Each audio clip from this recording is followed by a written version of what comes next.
What's good, everybody? What's up, man? It's your boy Stephen Qualls II, aka Mr. Qualified. You feel me? And we're back with another episode of Qualified TV. Y'all know I appreciate every guest that come on this show, and every guest is special in their own way. So I won't go through that whole spiel, but I will let this very special guest introduce themselves, and then we'll get right into the interview. So go ahead and let the people know exactly who you are, what it is that you do. Hey people, my name is Sania Blu. I'm a sports producer. I work at ESPN right now on our NFL show called NFL Live, but been in the industry for a few years now. I kind of got my reps at this point. But outside of that, I'm a creative, I'm a music lover, I'm a dancer, I'm a lot of different things. But most importantly for right now, I'm happy to be here. Of course. No, so happy to have you here. I feel like I've been kind of like having my eye on you to interview for a minute, more specifically because I love seeing women in sports. I love sports. And so I love just having the historical context and understanding, like, obviously, the obstacles you all have had to go through just to kind of find your place, not only as athletes, but as just sport, women in sports in the industry in general. I love picking y'all brains about that. And I guess I'll start with where did your passion for sports, but then also storytelling begin? Because I know you consider yourself a sports storyteller, and I really do love that. So where do you think both of those passions, if they weren't at the same time, where would you say the beginning was for both of those passions individually? Yeah, I love telling the story because some people that I work with, and I love this for them, like they know factually that they wanted to be doing what they're doing now, like sports storytelling and stuff like that. I was not that. I never envisioned myself working at ESPN or anything like that when I was growing up. My first love for storytelling came with dance and music. Being musically trained, dance trained, a performer. We went like we got a little Mizzou background in there, so dancing all throughout college and everything like that. And I wanted to go to Juilliard when I was a kid, and then I realized like, well, this is not gonna. Unfortunately, this is not the lane for me. So then I kind of tried to pivot, and I was like, all right, what can I do that will allow me to help people and that will allow me to travel and still like meet people, do those kind of things. So then my dad actually recommended, he was like, hey, I think you should get into journalism because I think that'd be something that you'd be really into. And then it also was a great alternative to going to the military, which is what I also thought about doing. Um, but yeah, we used to listen to like Mike and Mike in the morning every morning. And I used to be like, please turn this off.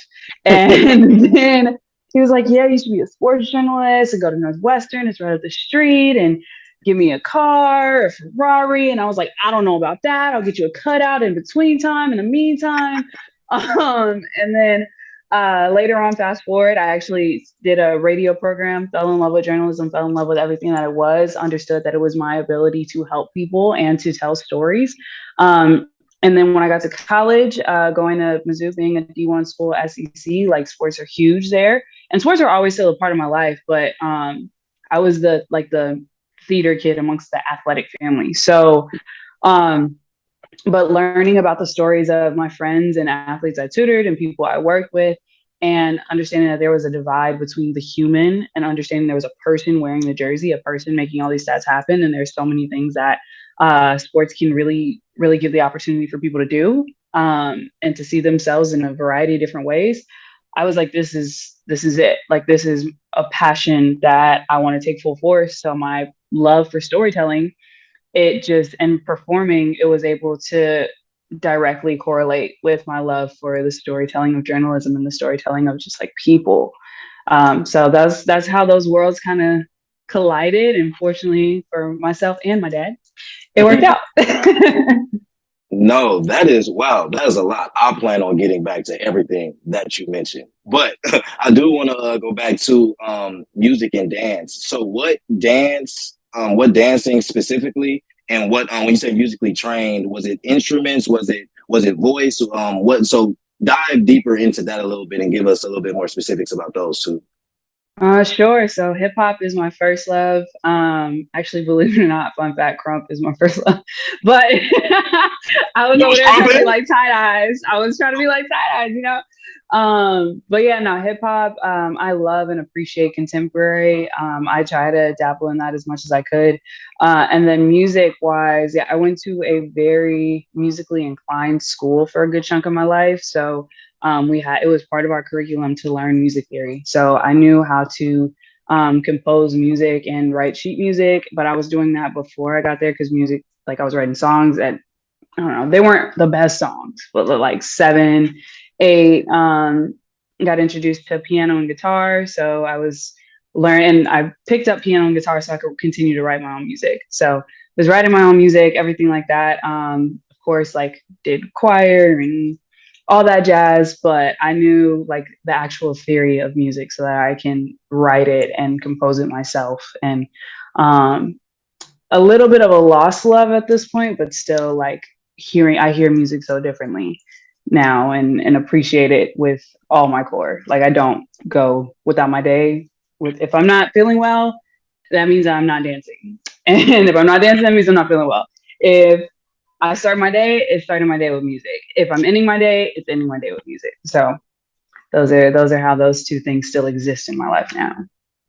No, no, that makes a lot of sense. I think, funny enough, I think a lot of people that consider themselves storytellers or have got into the business of storytelling as it is defined in today's society, I think a lot of us come from a arts type of background because storytelling is, if nothing else, at its core, a form of expression in a way. And I feel Mm, like, being able to express ourselves in other types of art made it easy to, or made it easier to understand stories and have the ability to tell others stories, because I don't think that that's something that's necessarily a given or something that's guaranteed to have the ability to do. You can hear yeah. stories really well, you can be empathetic, but to be in a position or to know how to tell the story of someone who maybe doesn't feel like they have the voice to or hasn't found the voice Mm, to, I think is extremely special.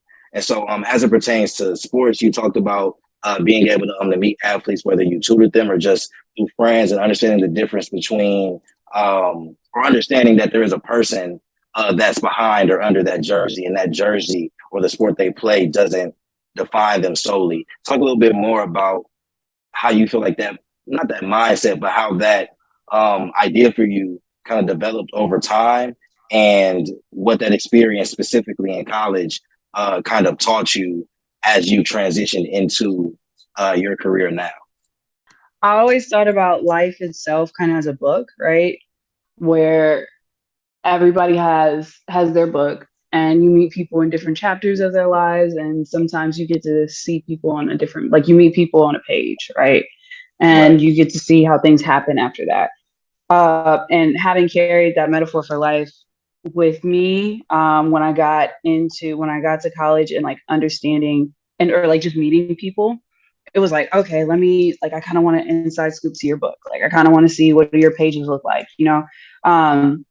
And when it came to sports and when it came to learning about athletes or like seeing some of my closest friends, there was one day in particular where I was I think I was in class. I was either in class or I was leaving a class and I was planning to go to one of my friends' meets. And at the time, shout out to Jamari, at the time, like he was a huge like SEC track and field, like that guy, right?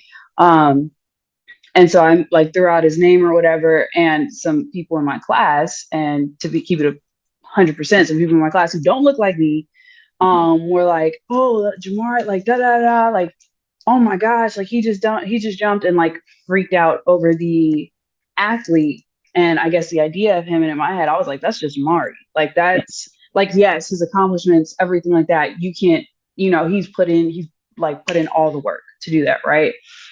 But seeing that, having that first experience, I think in college, and then seeing it full force, or like as I continue to um, gain like more friends who were athletes who happen, I think about them as friends who happen to be athletes instead of athletes who are my friends.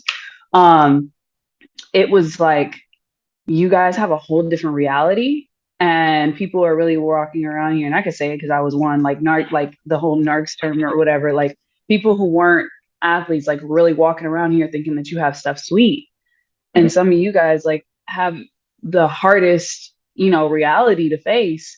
Um, and on top of that, another dimension of that was not only are you an athlete, maybe come from different backgrounds, you're also Black individuals who, men, women, like, who have to see themselves stereotyped into a specific lens, going through like a variety of different experiences, and then still trying to achieve like the small window of opportunity, but also still trying to have some sort of like normalcy in your life. And for a lot of athletes too, they work like 13, 14 years. And by the age of 18, they're already putting like 13, 14 years to finally fit into this little box or this goal, to achieve this goal. And so I guess like between the intersections of like race and background and identity and um trying to just like determination, I guess, like the journey to success, all of those things factored into why, like, I was like, yo, everybody has their different book, and like I just want to read each of these people's books, but like nobody who doesn't see this side or who's not able to open and read these pages is going to understand that there's a whole nother dimension to the human being experiencing sports, like to the human being that has to go through, like, you guys see them win the games, but or you guys see them, break the records, but at the end of the day, did you see the fact that they were sending their stipends back home to their families because their families don't have anything? Or like, and not to say that all athletes are living that reality, but like, on like, you guys didn't see the fact that they're struggling in between classes or struggling with mental health because they're trying to make sure that they make the roster, or they're trying to make sure that they come to this competition, because if they don't get this competition, like if they don't win, that could impact, a variety of things. It could impact scholarships. It could impact, and if God, like if we had NIL back when I was in school, like that would be a whole nother level and set of pressures. And then too, like I wanted to make sure that, because I also have two younger brothers, like I wanted to make sure that if I'm telling these stories, right, it's much more than just like about the athlete and the sport, but it's also realizing that you could be a person first, and that yes, there are like the majority of like successful athletes that we see, I think even now are Black people, but like that's not the only way for them. Like you can also find passions, you could also see things. I wanted people to make sure that they understood that there's a whole person first. So that's kind of what drove like all of all of that, and all of my love and storytelling, even in anything that I touch. Like I want somebody to be able to learn from an experience, or um, learn from like the human first, and then what they were able to accomplish in their sport. Man, absolutely. No, I love the breakdown you gave because you touched on, I feel like almost every single layer, at least that I can think of, and there may be plenty more, but you touched on so many layers of the athlete experience, but also, like you said, um, the Black student experience, the Black student athlete experience, and there's just so many dimensions that there is. With what you said, I have a question. So in the Black community, there is, I guess, one of the stereotypes is that I guess it kind of leans towards men a little bit more, but I think it applies to all athletes. Like athletes and sports in general are looked at as, it's like the legal way to fast money in a way in our Mm, community. Like if you're young and you are into a sport, we've seen it to where if you're young and you grow up in a certain type of neighborhood, playing a sport could literally save your life, or save your life. being known as the star like of that Yeah. sport or of that school can save your life. I'm trying to figure out how to word it because I don't think that there's a dependency, but what is your opinion or what is your perspective on how much we may rely on that or how much that may be pushed on to people to take a career or a path in sports with the understanding that what comes with that is being able to take care of your family or your family wanting to be taken care of. So pushing you to do that. And not saying that that's necessarily always done in vain, but there are definitely situations where that has happened. So with everything Mhm. that you just spoke to in terms of all those layers and dimensions of the black student athlete, and the athlete in general. What is your perspective on kind of the role that their background or that their family or their environment may even play in their decision to go down that road, and then ultimately what that journey may look like for them as they're trying to get to a place where they can actually take care of their family? Yeah, I think that's a great question, and one that I don't even know that I could fully unpack like in one conversation. But like I might how I feel if your child wants to play sports and loves the game and wants to grow through it, great, right? Like great. And it's amazing if you have the opportunity to support them in many ways to do that. And sometimes that support might mean moving out of the community where they don't get as much exposure, or moving, trying to like make sure that they get home and back and forth from home and school safely so that they can have those opportunities, right? But I think it's really important that one to realize that going through sports is not there's nothing fast about being like going pro. Like there's nothing fast about being successful or picking up like getting the having the money flow in. Yeah, of course when you get that contract, that's where the money may come in a little bit stronger than if you have a 9 to 5. But at the end of the day, that was years and hours of countless like hard work, stuff that like when you have if you have a school day or you have a day like a full day from like 7 a.m. to 5 p.m., they're not done at 5 p.m. They're Right. done at 10, 11, 12 in the morning, picking up to start their day at 4 or 5 a.m.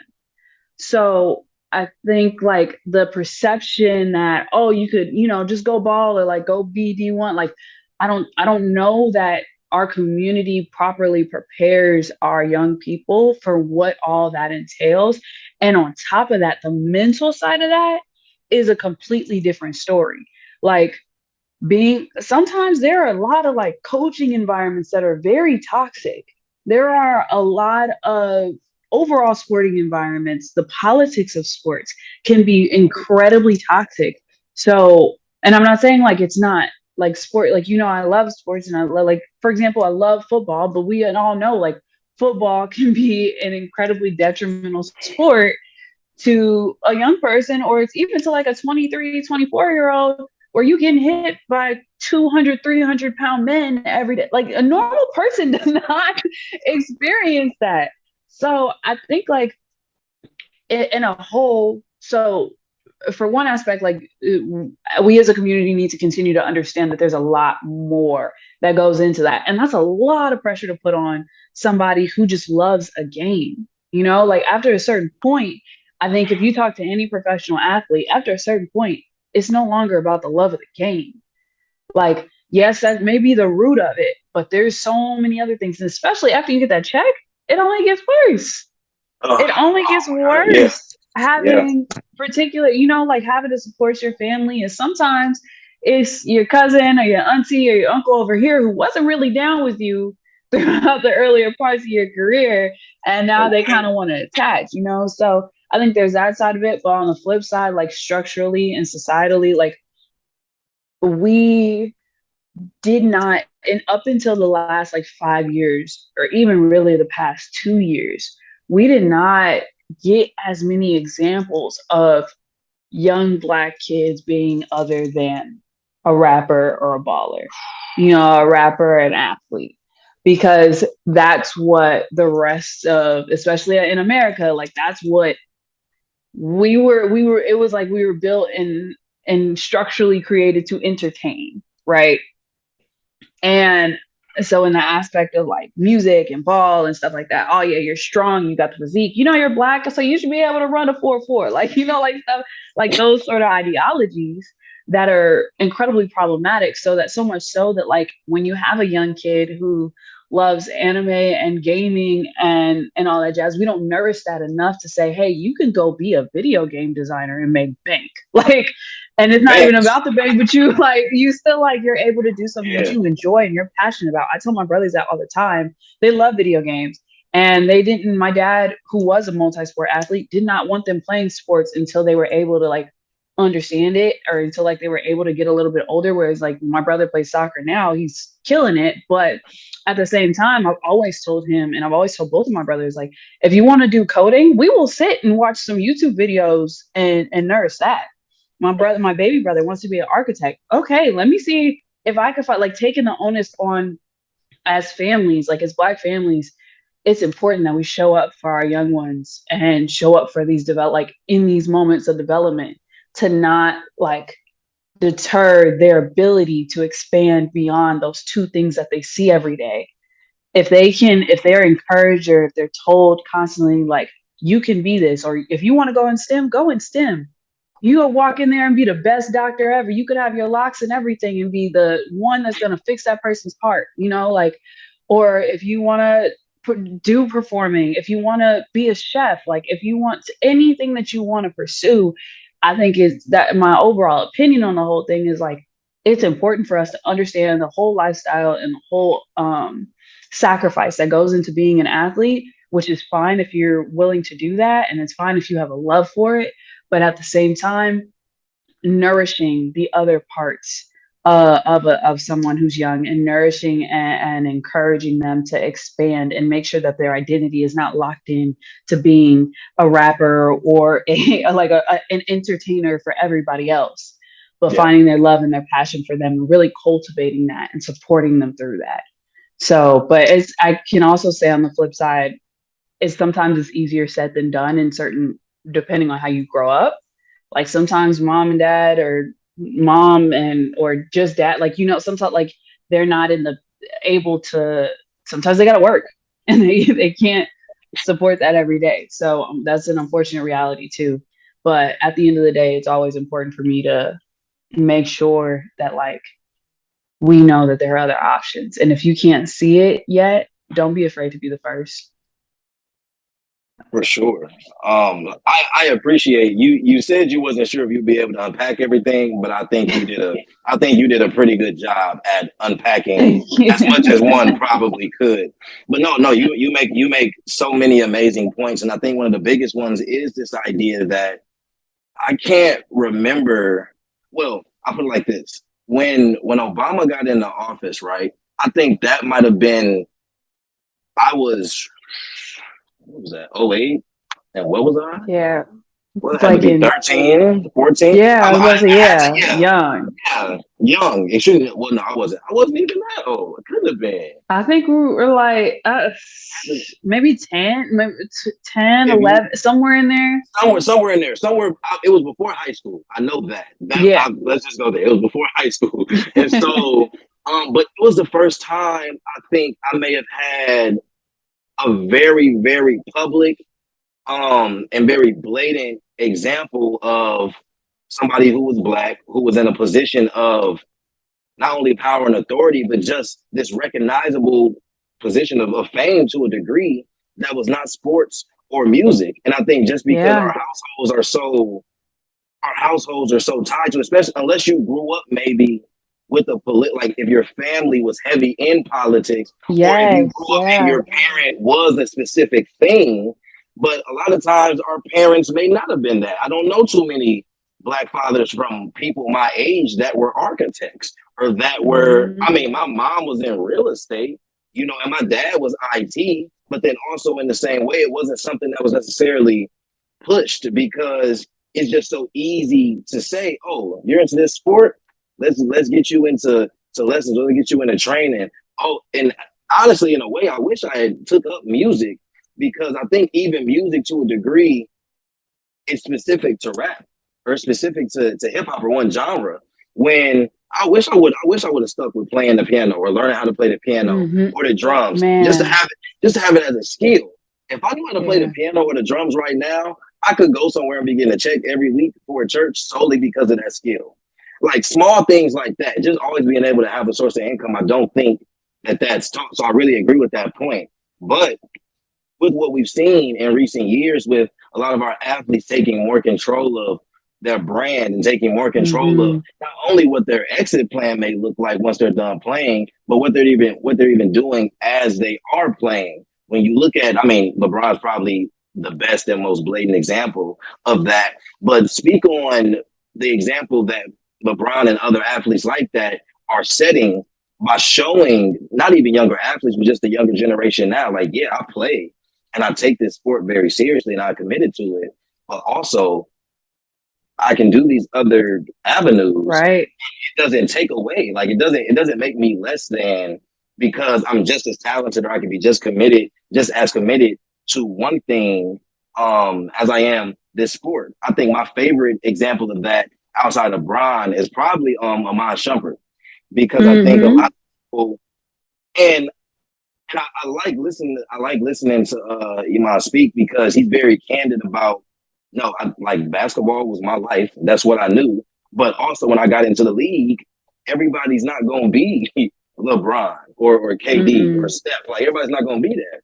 So yeah, you find your role, but if for whatever reason that doesn't pan out into something long term, you have a backup plan.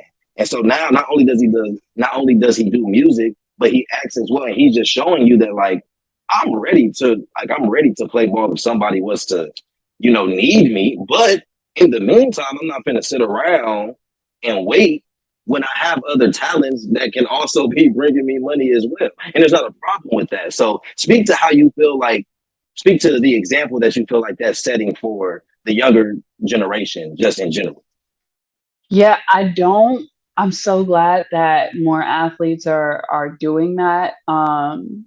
Allison Felix also has done that, being a mother, having her own shoe line, having do like using her background and her platform to like have a whole nother business. Candace Parker does. Like, I think we don't prepare, and it might be this whole idea of like, oh, you're going to be number one, you're going to be number one. If you don't think that you're number one, you're never going to be that. But like, we don't prepare ourselves or like young people enough for the possibility that they don't become LeBron, because their identities are so wrapped into what they can show on the court, what they can show on the field.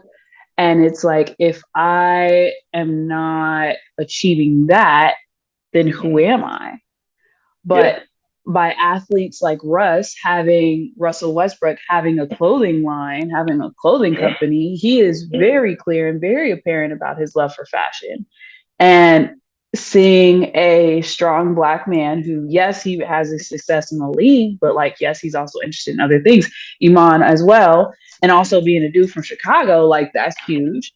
Um, shoot, like a whole bunch like other NFL Ryan Clark, I work with him. Amazing dude, amazing dude. And he has his Pivot podcast. And one of the things that he doesn't shy away from, and he and like Freddie T and Channing, like they don't shy away from, is asking about the athlete outside, or like asking about the person and what do you do? Like fatherhood, asking about like, oh, you have these other business ventures, or understanding like there are different dimensions to a person, but we may see them in the act of fame like highlight like their sport or whatever it may be. But it's so important that we continue to um show that just like there's a plethora of opportunities, man. And so honestly, some people, and I feel like this may be hard for some people to believe, but some people who are in the league, who are playing professionally, they don't even love it. They just know that they can do it really well. Facts. So it wasn't until, it's not until somebody tells you, or like you, until you have that eye opening experience, which a lot of the professionals now who we see are exploring other avenues. They have the financial means, they have the kind of like that support or something on the back bench that they could lean on. But it's important that we ingrain that in younger roles as well. So I think like just that influence and like showing that, um again, just like continuing to show the whole person versus just like you're only as good as how many touchdowns you could score. You're only as good as how fast you could run a 40. Yeah, like there there's so much more to be said about um exploring your other interests. Like even like for music and stuff, right? Like I don't most people don't know that, but like some of the best rappers of all time, what did they do? They studied poetry and literature. Facts. Like we already know Pac, like Pac was big into poetry. Kanye West Absolutely. was big into poetry. Like Absolutely. he honestly probably preferred to be more of a poet than he was a rapper when he first was coming up. Like so, like finding these other things, like even for me in my training in music, it's not just R&B. Like it's in classical, it's in folk, it's in a whole bunch of other things. But I was able to explore these other ventures. So it's just really important that you're able to continue to see the whole human being versus, just like one dimension minded. And I think that transparency is something that we're valuing more, transparency and um, yeah, just being really able to be honest and have honest conversations about like I'm not gonna be like I know I'm not gonna be LeBron James. Like I know that actually, like but at the end of the day, does that mean that that's all that I have to offer to the world? Does that mean that that's all he has to offer to the world? No, you have so many other things to offer. So, and like I said, it just takes a support system to be able to nourish that and to show that. But it's really beautiful to see that athletes are continuing to expose those worlds and show and say it's okay if you want to if to pursue other things. It's okay to explore more than just your sport, but we also have to correct certain toxic environments, athletic environments, athletic departments, coaching environments, scouting environment, like All to of make sure all of that. So Yeah, no, it's all systematic, and it's gonna take a while to reach every part of it, but there definitely been strides made, and I think that over time, ideally, the hope is that these things get pushed, but sports is such a at its foundation, it's so archaic. The industry of mm, sport is so archaic in the way things are viewed, the way the hierarchy of things. Like it's like it doesn't. We're just now getting to a point where people are really, really willing to test it, regardless of what may happen, because we're in a space now where you can't ignore a conversation that somebody tries to initiate solely because of who they are or how they identify. And kind of mm, like wanting to use that to segue more so specifically to speak about women in sport. Um, it's hard because I struggle with figuring out which questions to ask because I'm not a woman that's in sports, So I right, don't, that's fair. so I'm not 100% even sure, where to begin because you can start in so many Mm, places. But I guess if I want to find a place to start, what do you feel like has been the biggest barrier or obstacle for you personally that you feel like could potentially speak for women at large? I know you're not speaking for every woman, but what do you think seems to be a common obstacle that women face trying to be respected in the sports industry, period? mm. I think it's the fact. I mean, I can answer this in a variety of different ways. I think one of them is just the fact that we're seen for our bodies before we're seen for our abilities.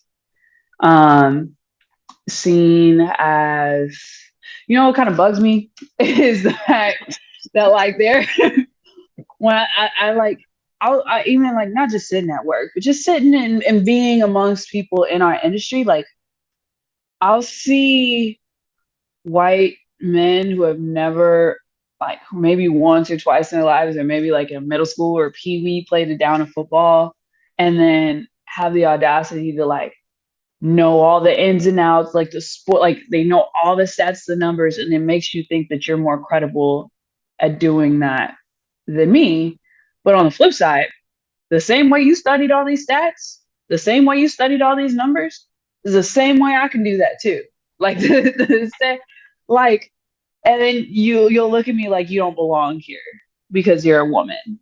Like you don't like the fact of my gender or anything like that, or the way that my body looks has anything to do with the way that my mind can function. I think that is one of the biggest things is like that a woman's ability to execute is completely different because of her being a woman and you being a man, which like Again, I get like I'll never play a down of professional football, but at the same time, dog, you did either. You know what I'm saying? Like, Yeah. did you make the 52 roster? No. All right, cool, cool, cool. I'm just checking. Like Right. that's why I love the work that like Mina Kimes does and Monica McNutt and Kimberly Martin because like they are really putting people to school, but it's not like taking people to school, but it's not that the fact that they're a woman like that's just the bonus because you're able to bring a little different sauce to it. But I think it's just continuing to see or to view women and their ability to understand and their ability to communicate, their ability to execute in this industry as anything different or anything less, because they're just that. I also know that some women hoopers will absolutely annihilate some of these dudes who are playing pickup ball and they're like, oh, Candace Parker, man, I could. Candace Parker will dunk on you, dog. Will dunk on you Yeah. gladly. I don't want to. I don't want to guard her. It's a lot of No, players. no, A lot of players I don't no, want to guard. There's a lot of WNBA no. players I don't want to guard. Are you serious? I would get Like, embarrassed. like get out. And so I think it's combating like male ego, pride, all that jazz.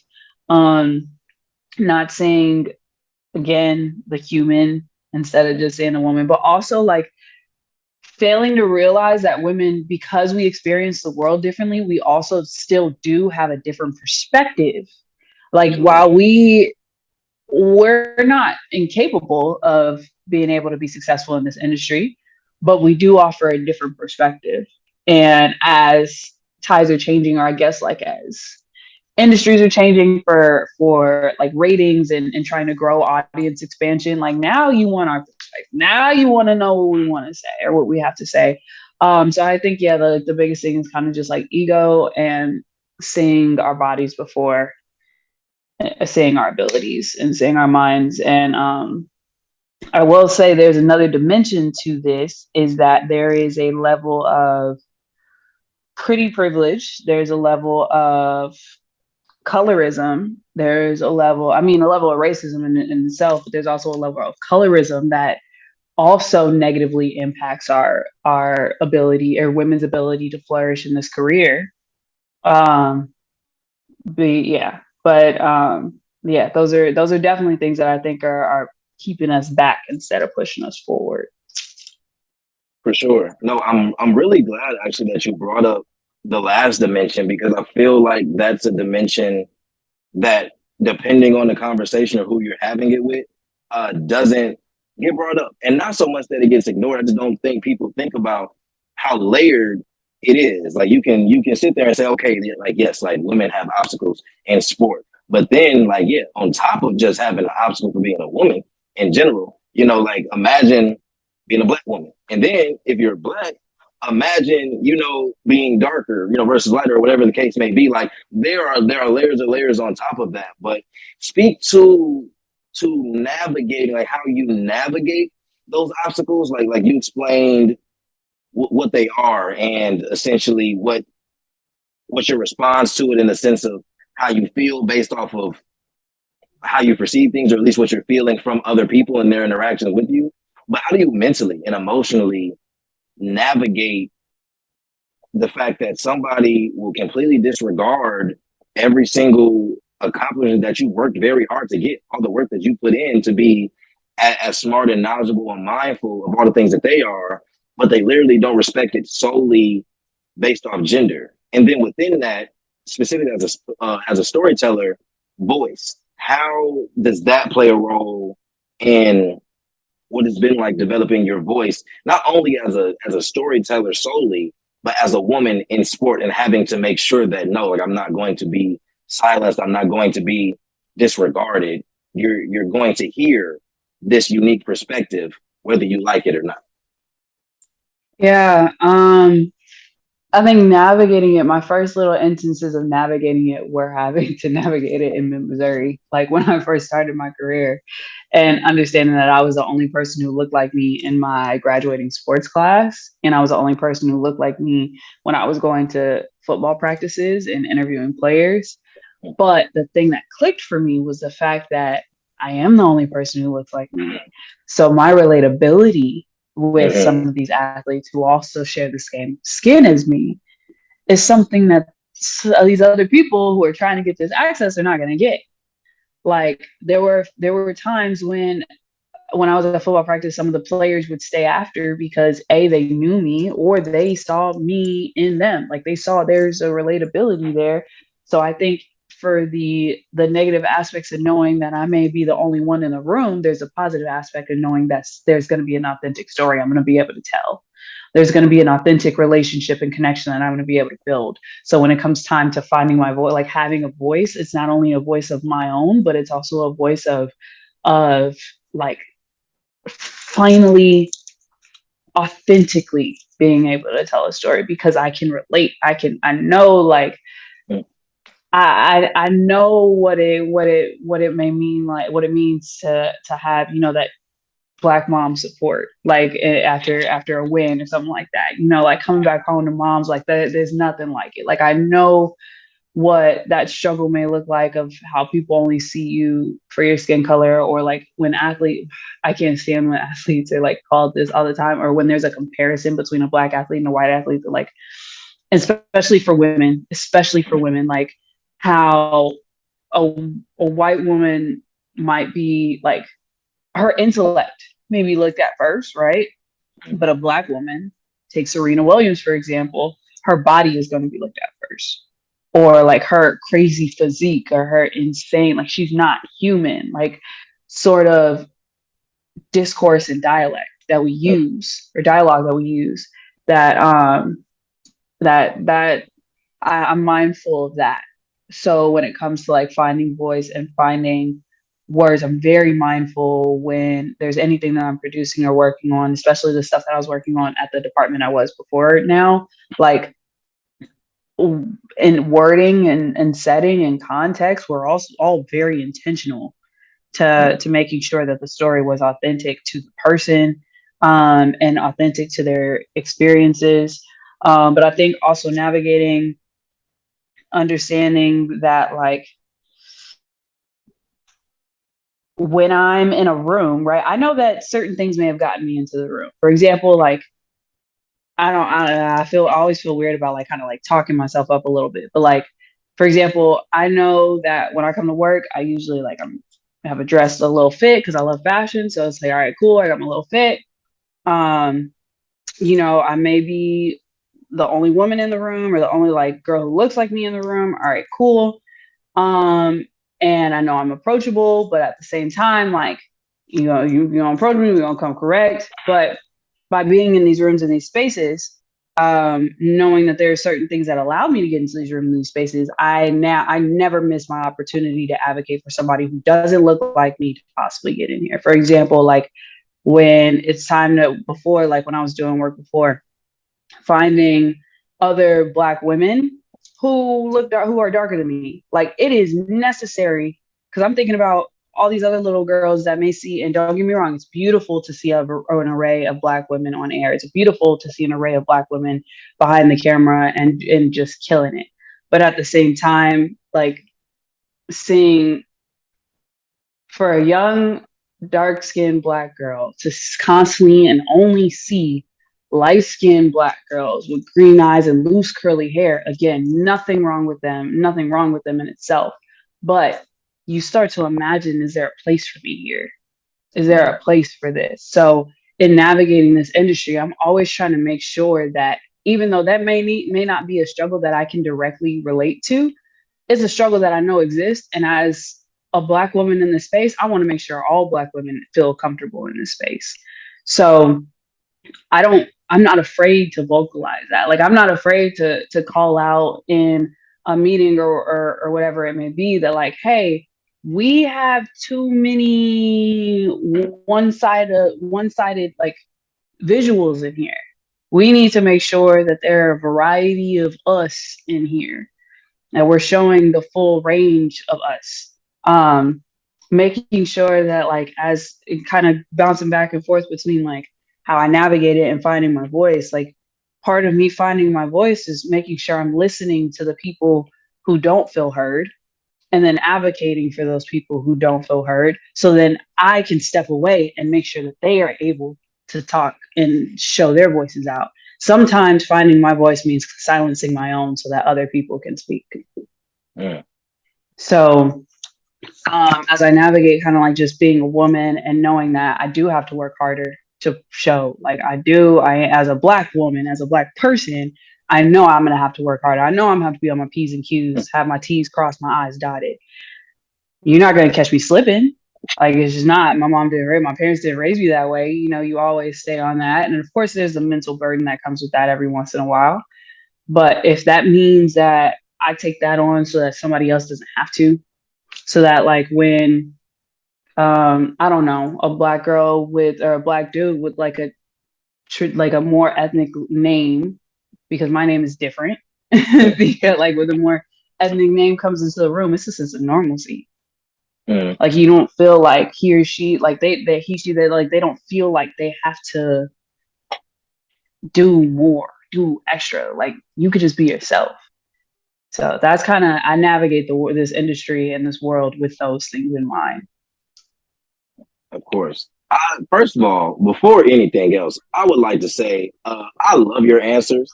Not only because they're extremely detailed, they answer a lot of questions that I would have asked anyway.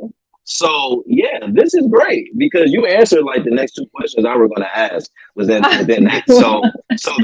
So that's great. No, um, I can talk a but no, lot. I can talk a no, it's lot. cool. It's good. As a person that can also talk a lot, trust me, you good. You good. I appreciate All it. right, but cool. but yeah. So want to get into not things that are more lighthearted, but I guess a little bit more about Yeah. you. So inspirations. Who would you say is an inspiration to you, either in general or specifically as it relates to sports storytelling? In terms of sports storytelling, Taylor Rooks, Maria Taylor, Monica McNutt, those are like three of my biggest inspirations, right? Monica, I know her personally. She's been a mentor of mine. She's been a friend to me. And the way that she's so authentic in herself, genuine in herself, and keeps it a buck with you, but also like her love and the way that she gives back, love it. Taylor Rooks also was able to meet her when I was at the Emmys, and I literally like most people I try not to fangirl over, like you try to keep it professional. I walked straight up to her and I was like, I'm honestly fangirling all inside, and I was just like, I've waited for this moment to meet you. But it's just the way that she's able to make people feel safe. Like that's something that's hard to do, and I don't think people give enough credit to our on-air talent and stuff like that throughout this industry, and realizing like while you guys may think that they're reading off a teleprompter or a script every day, or there's somebody wrote these questions for them all the time, like sometimes these things are just off the dome and you can't teach that.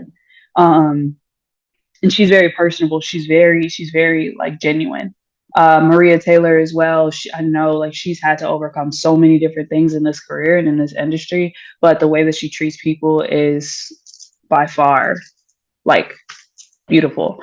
Um, my inspirations outside of this, of course, all love to my parents, to my dad, to my mom. My mom is one of the most hardworking women I know. She's also just one of the most like she's the epitome of the woman and the mother that I inspire to be or aspire to be, and she's just the way that she loves. She wears her heart on her sleeve, but she also will give her heart to you, even if that meant that it was her last day on earth. Like that without question. And my dad, the way that I've seen him navigate so many different spaces, and my dad being in law enforcement, like and understanding the where we are as black people in our black community and our relationships with law enforcement, like he knows that he's in a position to make sure that he uses his job to help people instead of continuing to perpetuate our systems.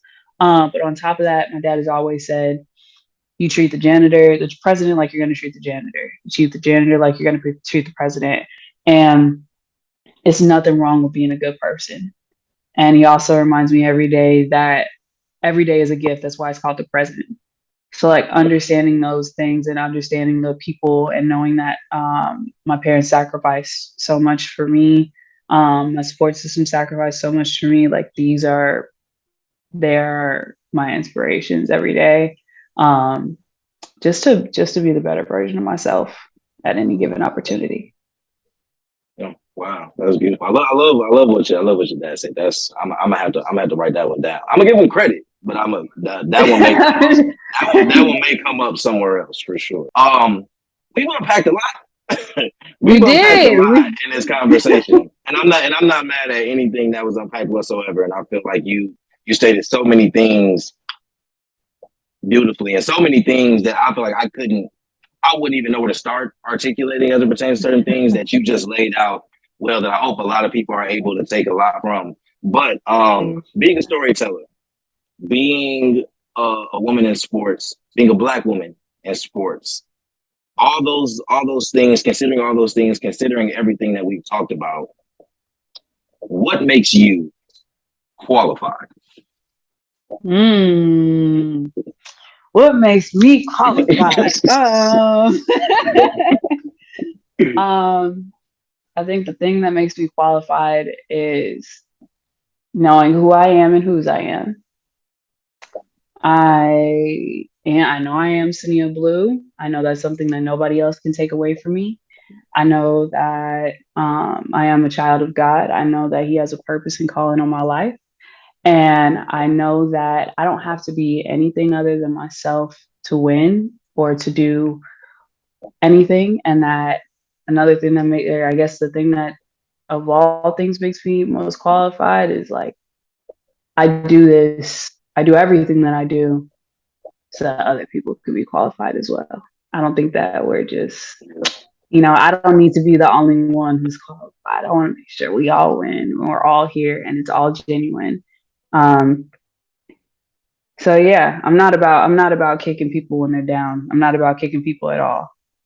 So by being myself, you're not gonna meet another Sania Blue. So like, I mean, it is what it is. That So, I'm not gonna hold you. I done got a lot of answers to that question. That might just be my favorite answer to that question.